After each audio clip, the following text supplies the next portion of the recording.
නමෝ තස්ස භගවතෝ අරහතෝ සම්මා සම්බුද්දස්ස. ජීවිතේ සාර්ථක කරගන්න දැහැමි මිනිස්සු වශයෙන් ජීවිතයට අද දවසේදී දහම් කාරණාවක් එකතු කරන්නට බලාපොරොත්තු වෙන්නේ. ඒ සඳහා තෝරා ගන්නු ලැබුවේ ධම්මික උපාසකතුමාගේ කතාවස්. පින්වතුනි, සවැත් නුවර ලෞතර බුදුරජාණන් වහන්සේ වැඩ වාසය කරන කාලේ මේ සවැත් නුවර ඉන්නවා ධම්මික කියලා උපාසකෙක්. ධම්මික කියලා උපාසකෙක්. මේ ධම්මික උපාසක මහත්තයා පිනට දහමට බොහොම ලැබී. මේ ධම්මික උපාසක මහත්තයා නිතර දෙවේලේ බුදුරජාණන් වහන්සේ දකින්න යනවා. පින්කම් වලට බොහෝ සෙයින් සම්බන්ධ වෙනවා. පින්කමක් කොතනද? ධම්මික උපාසකතුමා එතන. මෙහෙම බොහොම සතුටින් ජීවිතේ පිනෙන් පෝෂණය කරගත්ත මේ ධම්මික උපාසකතුමා කෙමෙන් ලෝක ධර්මතාවය මරණ ධර්මතාවයට ලං වෙනවා. මරණ ධර්මතාවයට ලං වෙන මේ ධම්මික උපාසකතුමා බොහොම රෝගාතුර භාවයට පත් වෙලා ඇදෙන් නැගිට ගන්නටවත් බැරි තරම් රෝගාතුර භාවයට පත් වෙනවා. ඊට පස්සේදී දරුවෝ 12 දෙනෙක් ඉන්න මේ 12 දෙනා දරුවෝ ඇවිල්ලා ධම්මික උපාසකතුමාගෙන් අහනවා, තාත්තට අවසාන වශයෙන් අපෙන් වෙන්ටරන් යුතුකම මොකක්ද?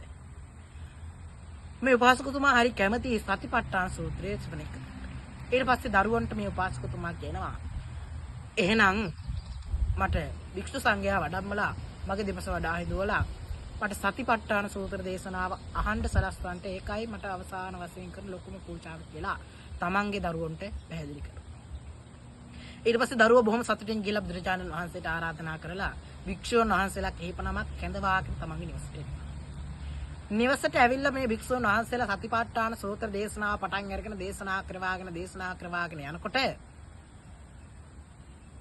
දිව්‍ය ලෝක 6න් එන දිව්‍ය රාත 6ක් තමන්ගේ මේ උපාසකතුමාගේ ඉස්සරහින් බොහොම අලංකාරව පෙළ ගැහෙනවා. චතුර්මහා රාජකීය දිව්‍ය ලෝකයේ ඉඳන් පරිනිම්මිත වසවර්තිය දිව්‍ය ලෝක දක්වා වූ සදිව්‍ය ලෝකයක් මේ දිව්‍ය රාතයන් ඇවිල්ලා ආරාධනා කරනවා, ඔබ අපේ දිව්‍ය ලෝකයට එන්න, ඔබ අපේ දිව්‍ය ලෝකයට එන්න කියලා. මේ අවස්ථාවේදී ධම්මික උපාසකතුමා පින්වතුනි අතින් සංඥාවක් කරලා ඔහම නවත්තන්ට කියලා සංඥාවක් දෙනවා. ඒ අවස්ථාවේදී මේ භික්ෂුන් වහන්සේලා හිතනවා මේ අපිට තමයි සංඥාව කරේ බණ නවත්තන්ට කියලා. භික්ෂුන් වහන්සේලා බණ නවත්තලා විහාරස්ථානයට වැඩම කරනවා. ඊට පස්සේ මොකද්ද තාත්තේ කරපු වැඩේ කියලා තමන්ගේ දරුවෝ විමසුවාට පස්සේ මේ දිව්‍ය ලෝක 6න් දිව්‍ය රත 6ක් ඇවිල්ලා මාව කැඳවාගෙන යන්න. අන්න ඒක නිසා වුන්ටයි මම මේ පොඩ්ඩක් නතර වෙන්න කිව්වේ, මම බණ ටික අහනවා. ඒ අවස්ථාවේදී දරුවෝ එකපාරටම විශ්වාස කරන්නේ. අද්භූත දෙයක් කිව්වොත් අපිත් එකපාර විශ්වාස කරන්නේ නැහැ නේ. නොපෙනෙන දෙයක් කිව්වොත් අපිත් එකපාර විශ්වාස කරන්නේ නැහැ නේ. අන්න ඒ වෙලාවේ මේ දරුවොත් එකපාර විශ්වාස කරේ නැහැ. තාත්තා මොකද කරේ? මල් මාලා 6ක් ගෙන්නලා අහසට විසි කරලා දිව්‍ය රත 6 රැඳෙන විදිහට කටයුතු කරා. ඊට පස්සේ දරුවෝ විශ්වාස කරා. විහාරයට වැඩපු භික්ෂූන් වහන්සේලා බුදුරජාණන් වහන්සේට කියනවා, ස්වාමීනි හරි වැඩේනේ උනේ. බණ අහා හිටපු ධම්මික උපාසකතුමා කිව්වා බණ අවත්තන්ට දැන් ඇති කියලා. ඒ අවස්ථාවේ බුදුරජාණන් වහන්සේ සියලු කරුණ වහන්සේලාට දේශනා කරනවා. ඔබට නෙමෙයි මේ බණ නවත්තන්ට කිව්වේ, දිව්‍ය ලෝක සදිව්‍ය ලෝක තලයන්ගෙන් වැඩම කරපො දිව්‍ය රතවලට තමයි නතර වෙන්න කිව්වේ, ටිකක් බණ ටික අහන්න.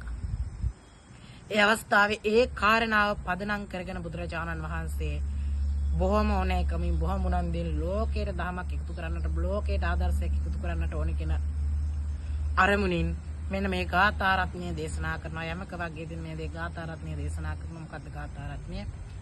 ඉදමෝදති පෙච්ච මොදති කත පුඤ්ඤෝ උභයත්ත මොදති සෝ මොදති සෝ පමෝදති විස්වා කම්ම විසුද්ධිමත්නෝ. පින් කරන තැනැත්තා මෙලවත් සතුටු වෙනවා, පරලොවත් සතුටු වෙනවා. තමන් කරපු පිරිසුදු කර්මය දැකලා එළව මෙලව දෙලොවම බොහෝ සෙයින් සතුටු වෙනවා කියලා ලෝතර බුදුරජාණන් වහන්සේ දේශනා කරනවා. උතුම් මනුෂ්‍ය ජීවිතයක් ලබාගත් අපි මනුෂ්‍ය ජීවිතයෙන් ප්‍රයෝජන ගන්න මිනිසු හැටියට ජීවිතයේ පිනට දහමට සිතින් සතුටින් පාන් සිතින් කරන කටයුතු වලට යොදවලා ජීවිතේ සාර්ථක කරගන්න මිනිස්සු බවට පත් වෙමු. තිරිසනුන් හා සමාන මිනිසුන් නොවෙමු කියන ජීවිතාදර්ශය ජීවිතයට එකතු කරමින් දහම් කාරණා අවසන් කරනවා. සියලු දෙනාටම තිරුවන් සරණයි.